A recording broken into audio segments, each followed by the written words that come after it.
Good evening student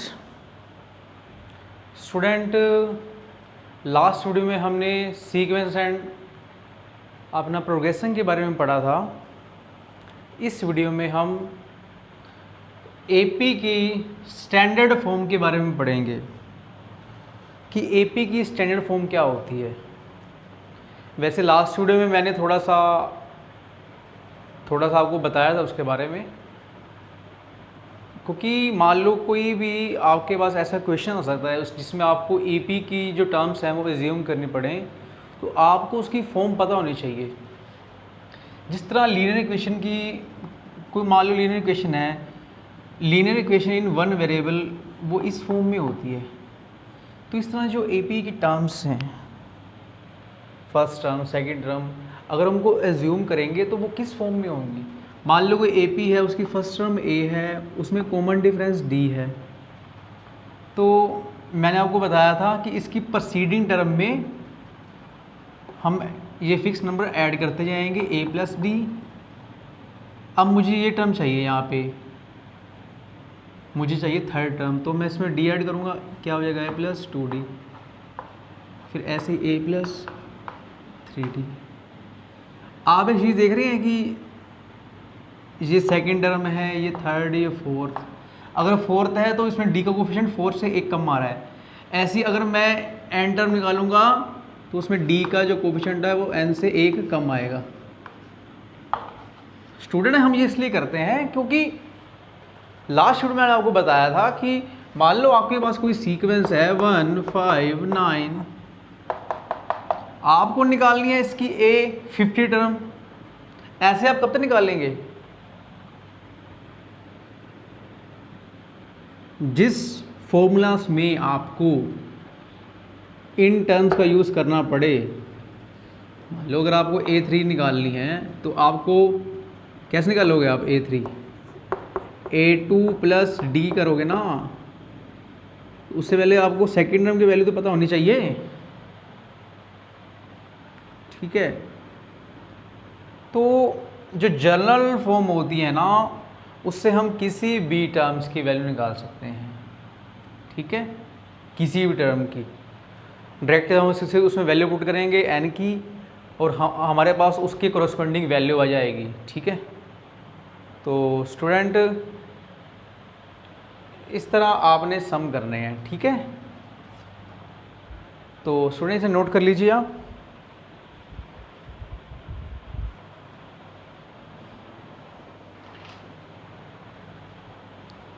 तो student देखिए, जो जनरल टर्म होती है मैंने आपको बता दी, और जो एक चीज़ याद रखिए, जो एपी की जनरल टर्म होगी वो हमेशा लीनियर इक्वेशन में होगी, वो लीनियर फंक्शन होगी उसका, ठीक है। अब हम बात करते हैं, मान लो कि आपको एपी दे रखी है एक, अगर तो उसमें टर्म्स हैं फाइनाइट, तो हम उसे कहेंगे फाइनाइट अर्थमेटिक प्रोग्रेशन या फाइनाइट अर्थमेटिक सीक्वेंस भी कह सकते हैं। अगर वो टर्म्स हैं इनफाइनाइट तो हम उसे कहेंगे इनफाइनाइट एपी, ठीक है। और स्टूडेंट एक चीज़ याद रखिए आप, जो डी की वैल्यू होती है डिफरेंस की, अगर ये 0 होती है तो आपकी ए बी कॉन्स्टेंट आएगी। क्यों? इस फॉर्म की आएगी भाई, इनके बीच में कोई डिफरेंस दिख रहा है आपको? 0 ही है ना, इसलिए 0 है यहाँ पे। अगर आपकी ये डी की वैल्यू 0 से बड़ी मतलब पॉजिटिव आएगी तो आपकी ए पी इंक्रीजिंग ऑर्डर में आएगी, ठीक है। अगर आपकी डी की वैल्यू निगेटिव है तो आपकी ए पी डिक्रीजिंग ऑर्डर में आएगी। ये चीज़ें आपको याद रखनी है, ठीक है।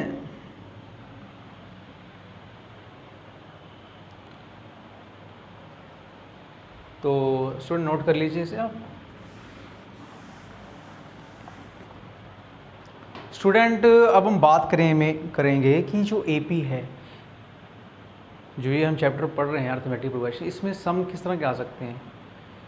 और स्टूडेंट एक चीज़ आपको मैं और बताऊं, देखिए जिस एपी में जो नंबर ऑफ टर्म्स फाइनाइट हैं, तो जो उसकी लास्ट टर्म होगी उसको हम ए एन भी कहते हैं और लास्ट टर्म को हम एल से डिनोट करते हैं, ठीक है। जो लास्ट टर्म को एल से डिनोट करते हैं, लास्ट टर्म, जैसे फर्स्ट टर्म होती है उसको ए कहते हैं, तो लास्ट। स्टूडेंट देखो एन तो एक उसको बता रहा है पोजीशन को कि कोई भी टर्म हो सकती है, let n be the number.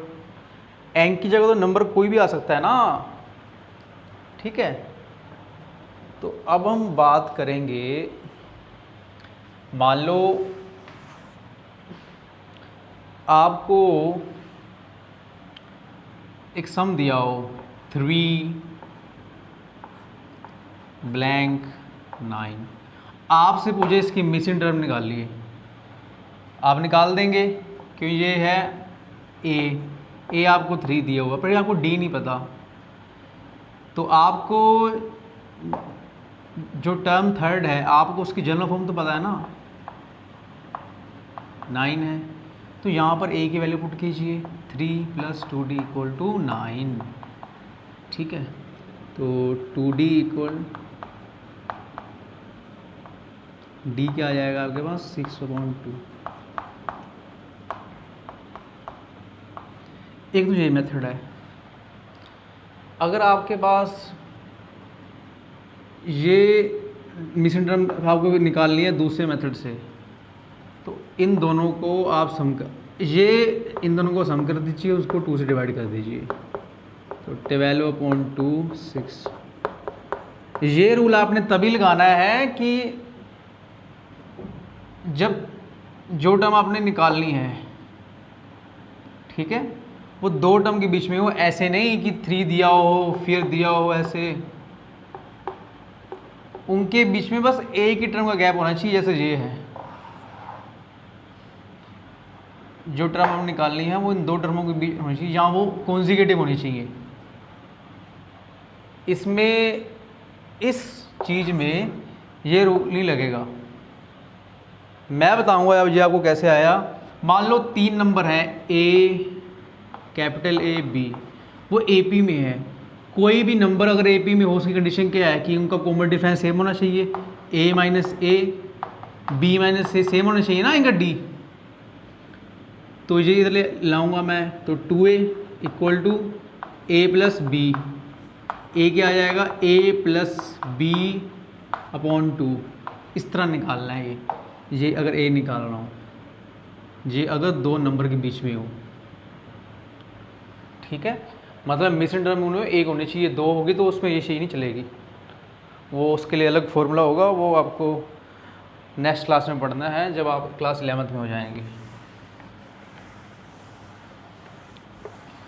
Student दो, आप देखिए लास्ट वीडियो में मैंने आपको बताया था कि अगर आपको ए पता है, आपको डी पता है, तो आप एपी की जनरल फॉर्मूले से एन से कोई भी टर्म निकाल सकते हैं।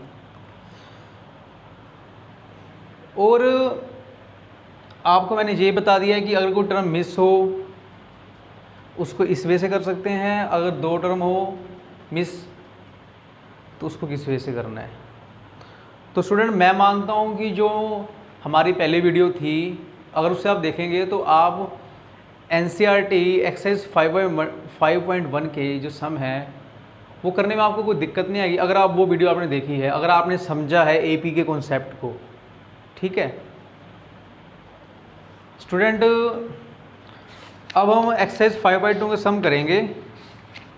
स्टूडेंट अगर आपने अब तक अपनी बुक्स नहीं खोली तो आप अपनी बुक्स ओपन कर लीजिए, ठीक है। स्टूडेंट आप पहला सम देखिए, आपको इसमें टेबल दी हुई है, आपको इसमें ए की, डी की, एन की और ए एन जो की वैल्यूज़ दी हुई हैं, ठीक है।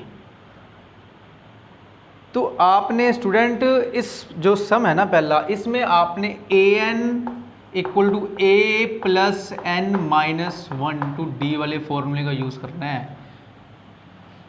वो कभी आपको कहेगा d निकाल लो, बाकी सारी वैल्यू दे देगा, कभी आपको कहेगा a n निकाल लो, बाकी सारी वैल्यू दे देगा। आप इस सम को जरा ध्यान से देखिए, ठीक है, इस सम को आप जरा ध्यान से देखें। मान लो ये पहला सम ही है, उसने क्या रखा है A7D3, AN आपको निकालना है, A आपको 7 दिया है, N आपको दिया 8, तो जो जो वैल्यू दी है उस वैल्यू को इस फॉर्मूलास में पुट करते जाइए आप। D क्या है आपके पास 3, तो निकालिए 7, 8 - 1 7, 7 3 21, तो आपके पास आ जाएगा AN की वैल्यू क्या आ जाएगी 28। पहला सम तो आपने इस तरह करना है, ठीक है student. Pause the video and note it down.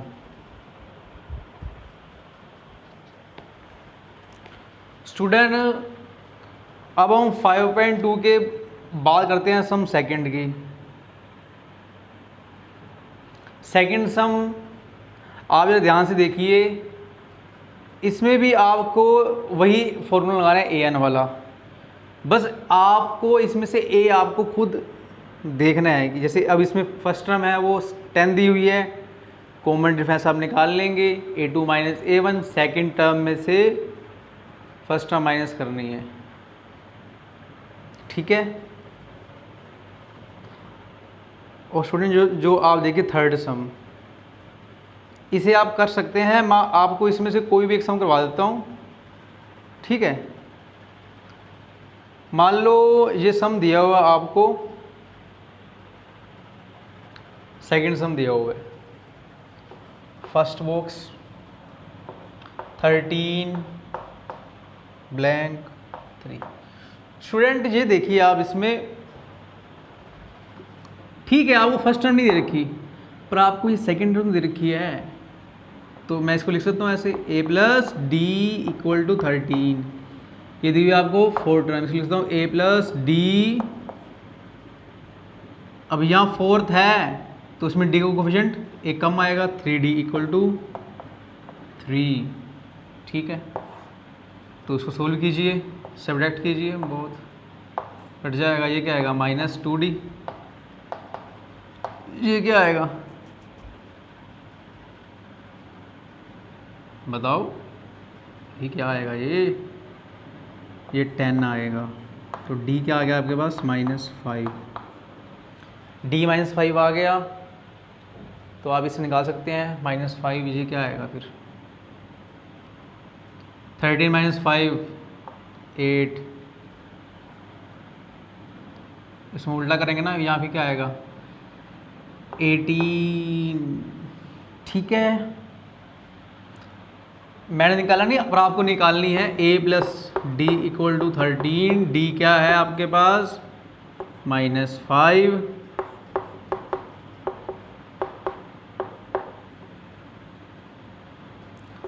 तो यहाँ क्या हो जाएगा, यहाँ पे जाके वो प्लस हो जाएगा, A क्या आ गया आपके पास 18। जो इसका थर्ड का फिफ्थ पार्ट है वो भी ऐसे करना है, ठीक है ना, क्योंकि अगर सब कुछ मैं ही करवाऊंगा तो आप क्या करेंगे, आपको तो प्रैक्टिस करनी है। इसमें जो सेकेंड टर्म 38 दे रखी है, A + D = 38, और जो -22 है वो आप देख लीजिए टर्म कौन सी है, वो सिक्स टर्म है, A + 5D = -22, तो ये आपके पास दो इक्वेशन आ जाएगी, इनको सोल्व करके निकाल लीजिए वैल्यू, ठीक है। अब ये सम दिया हुआ है आपको 3 8 13 18। स्टूडेंट इस डॉट का मतलब है कि ये AP अभी अपना इसी पैटर्न को फॉलो करेगी जो इसकी टर्म्स हैं, कि जैसे यहाँ 5 5 ऐड हो रहा है तो आगे भी इनमें मुझे टर्म बनानी है तो उसमें 5 5 ऐड होगा। अगर डॉट के बाद यहाँ कोई नंबर हो, ठीक है, तो वो उसकी लास्ट टर्म होती है, ठीक है। तो स्टूडेंट इसमें पूछा गया है, इस सम में, यह आपका एनसीईआरटी का सम है, एक्सरसाइज में देख लीजिएगा। उसने पूछा है कि जो 78 है वो इस AP की कौन सी टर्म है, पहली है दूसरी है, तो देखा पर कौन सी है, A10 है A15 है, तो हम मान लेंगे ए एन है। ए एन तो मतलब एक वो बता रहा है ना, पोजीशन, एक टर्म को बता रहा है ना कि लेट ए एन बी। तो अगर ये ए एन है, ए एन इक्वल टू 78, तो ए एन का फॉर्मूला क्या होता है, ए प्लस एन माइनस 1 इंटू, यहाँ से आप देखिए ए क्या है 3, एन माइनस 1, डी क्या है 8 माइनस 3 इक्वल टू 5। क्या आ जाएगा फिर 3 plus 5n minus 5 equal to 78, minus 5 plus 3 minus 2, वहाँ जाएगा क्या हो जाएगा ऐड 80, एन क्या आ जाएगा 16, क्योंकि 16 5 ज़ा 80 होता है, ठीक है। तो ये जो 78 है वो इसकी 16 टर्म है, ठीक है। आंसर वेरीफाई कर सकते हैं। ए 16 क्या होगा, ए प्लस 15 डी, ए क्या है 3, 15 डी क्या है, डी क्या है आपके पास 5, 3 प्लस 75, कोई 55 ज़ा 75, क्या आ गया 78। आंसर भी वेरी हो गया। Pause the video and note it down. तो स्टूडेंट हम आगे सम देखते हैं। स्टूडेंट देख लिए जो सम, जो क्वेश्चन नंबर 5 है, find the number of terms in each of the following APs. निकाल लोगे, मैं आपको एक सम करवा देता हूँ, ठीक है। 7, 13, 90, ये 205 है इसकी लास्ट टर्म, क्योंकि मैंने बताया ना अगर डॉट के बाद नंबर आ जाए तो उसकी लास्ट टर्म होगी। तो वो चेक करना है कि इस जो ये प्रोग्रेशन है, सीक्वेंस है, इसमें टर्म्स कितनी है। अगर ये लास्ट है तो इसको ए एन कह सकता हूँ मैं 205। ए मेरे पास क्या है, यहाँ से मैं देख सकता हूँ 7, डी मेरे पास क्या है 6, तो मैं इस वैल्यू पुट करूँगा इस फॉर्मूले में, A plus N minus 1 into D equal to 205। A क्या है 7, एन मुझे निकालने हैं, डी क्या है D 6, 205, 7 plus 6n minus 6 equal to 205।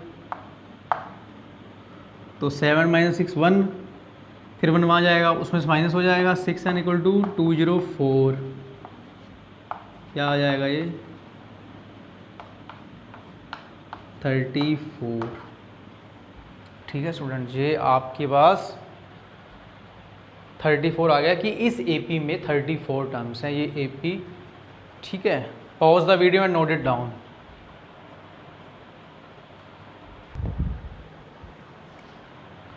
Student अगला सम देखिए आप, उसमें आपको कहा गया है कि 18,15 अपॉन 1/2 कि ये भी आपको एपी दी हुई है। ये सम बिल्कुल सेम है जो सम मैंने अभी करवाया है, इसको आप खुद करेंगे, ठीक है।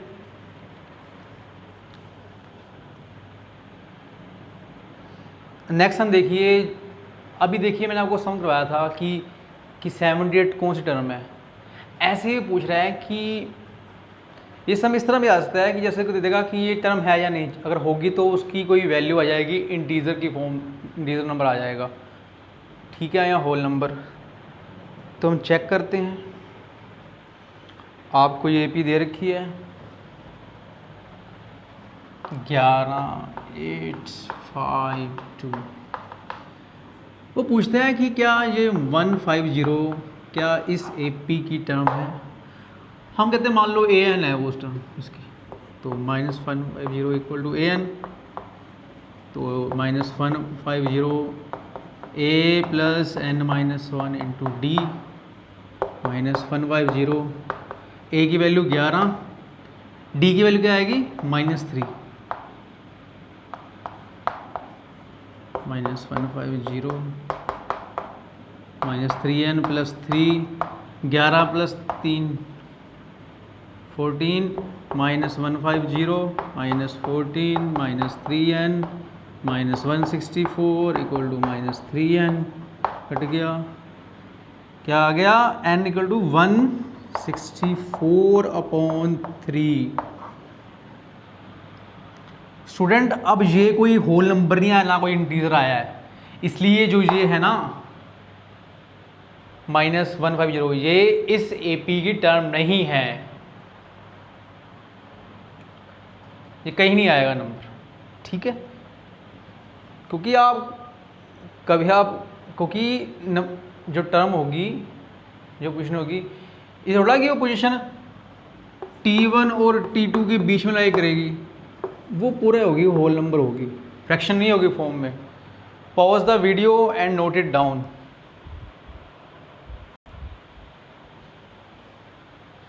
स्टूडेंट अगला सम देखिए। स्टूडेंट अगर आपने बुक्स नहीं खोली तो बुक्स आप अपने ओपन कर लीजिए, ठीक है। देखिए ये सम बड़ा आसान है। उसने क्या है, फाइंड द 31st टर्म। देखिए टर्म तो आपने कोई भी निकाल ली हो, उसके लिए आपको A और D पता होना चाहिए, ठीक है। तो इसमें आप 2 इक्वेशन बनाएंगे।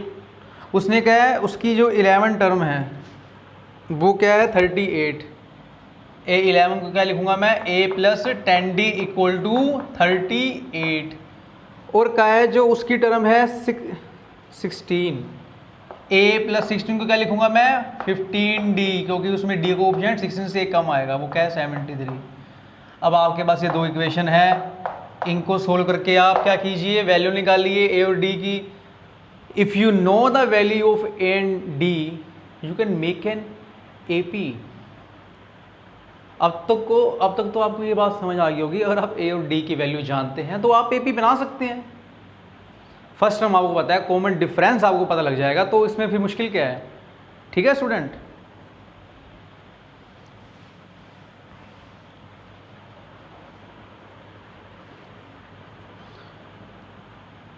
क्वेश्चन नंबर 8, उसने कहा है कि जो AP है एक कंसिस्ट ऑफ 50 टर्म, उसमें उसकी टर्म दे दी है n = 50 दे दी है।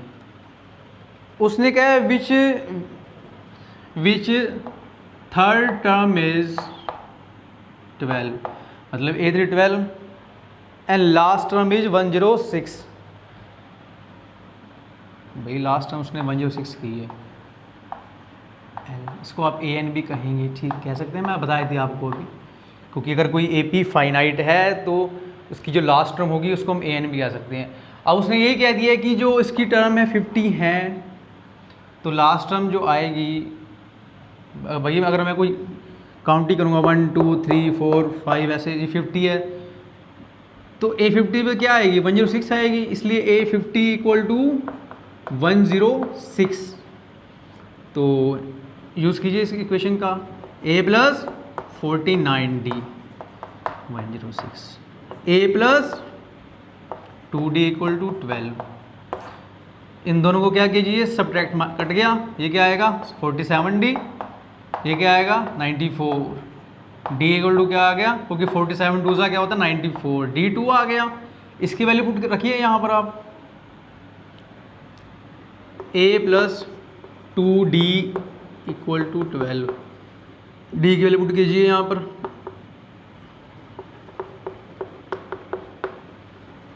ठीक है। तो क्या आ जाएगा यहाँ पर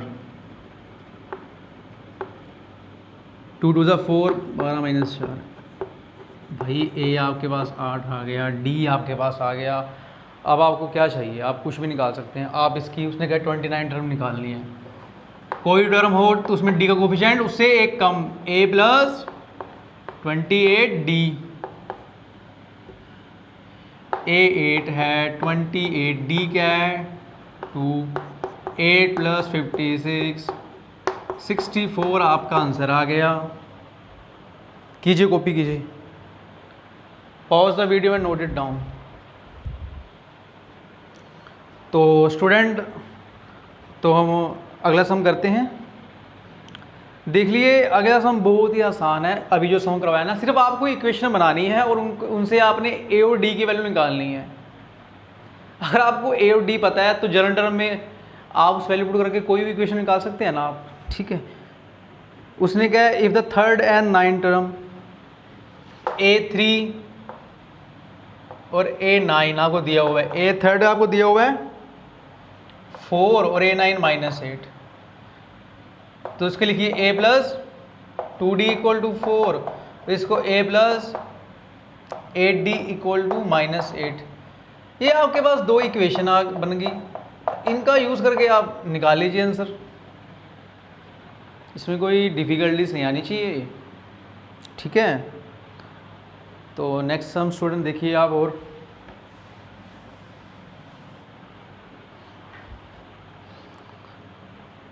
अब इसमें भी the 17 term of an AP exceeds its 10 term. जो 17 टर्म है वो इसकी A10 टर्म से कितनी है, 7x ज़्यादा है।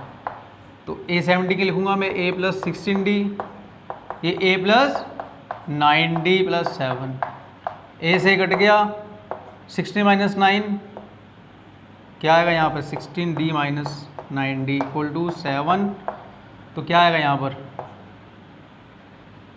7D इक्वल टू 7D, क्या आ गया आपके पास 7/7, D1 आ गया आपके पास।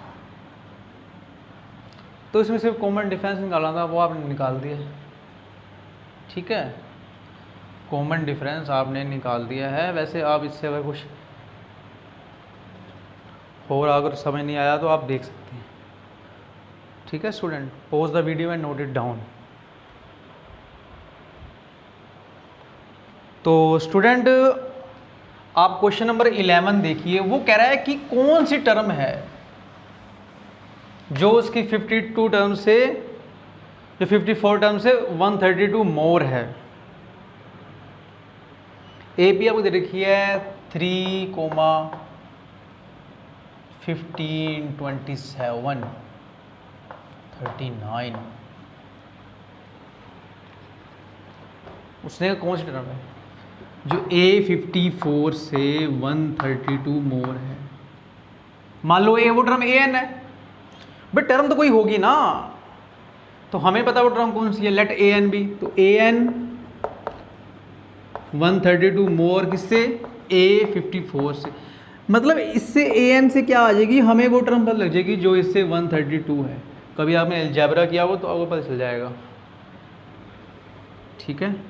तो अब यहाँ पर लिखो AN की form, A plus N minus 1 D equal to 132, A plus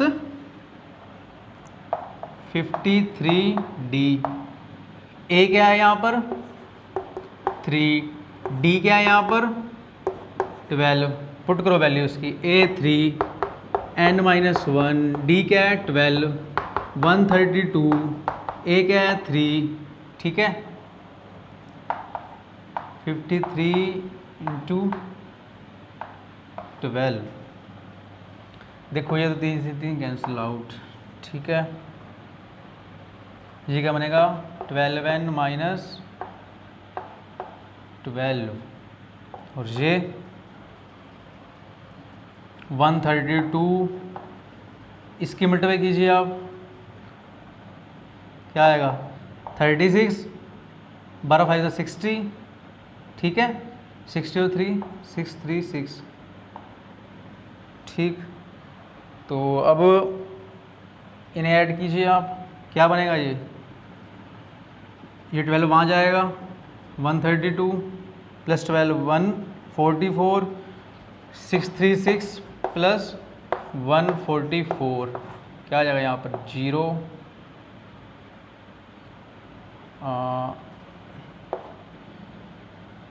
8, क्या आ गया 780। ये सारा 780 बन जाएगा वहाँ जोड़ के ना, 132 प्लस 12 प्लस 636, ठीक है। तो 12N इक्वल टू 780, तो करो यहाँ पर n क्या आ जाएगा 780, 12 6 जा 72, कट गया 65 आ गया। 65 टर्म है जो इससे कितनी ज़्यादा है 132। मैं आपको दिखाता हूँ भी प्रूव करके, एक मिनट रुक जाओ, पोज बाद में करेंगे इसे। मान लो जी देखो, आप निकाल लो, टर्म निकाल लो आप ये 65, A65 क्या होएगा A प्लस 64D। ए क्या है हमारे पास 364 इंटू 12, 3 12 चौका 48, 12 चौका 72 और 4 76, 6 कितने आ गए यहाँ पर 771। ठीक है, अब मैं निकालूंगा टर्म कौन सी A54, A प्लस 53D। ए कितना है 353 इंटू 12 हमने अभी किया था, क्या आया था यहाँ पर 636, 3 प्लस 636 639। अब आप 77 माइनस 639 कीजिए, 11 में इसमें हो गया 2, यहाँ क्या बचा 6, 3 आ गई। देखो आंसर वेरीफाई हो गया हमारा। Pause the video and note it down. तो स्टूडेंट आज के लिए इतना ही, ठीक है। आई होप कि आपको जो भी समझाया समझ आ गया होगा। Student if you face any difficulty, ठीक है, तो आप हमें कमेंट कीजिए, ठीक है। अगर आपको समझ नहीं आता तो आप हमें कमेंट कीजिए, क्योंकि स्टूडेंट जो होक्साई क्लासेस हैं वो आपकी हेल्प के लिए हमेशा अवेलेबल हैं, क्योंकि स्टूडेंट लॉकडाउन चल रहा है और आप इस लॉकडाउन में आप इस जो टाइम है ना इसका बहुत यूज़ कीजिए। स्कूल नहीं जा रहे आप अभी, आपके पास बहुत टाइम पढ़ने के लिए। तो जो भी आज आपको कराया गया है इसको आप घर जाके इनके क्वेश्चंस को प्रैक्टिस कीजिए, ठीक है स्टूडेंट। Thank you student.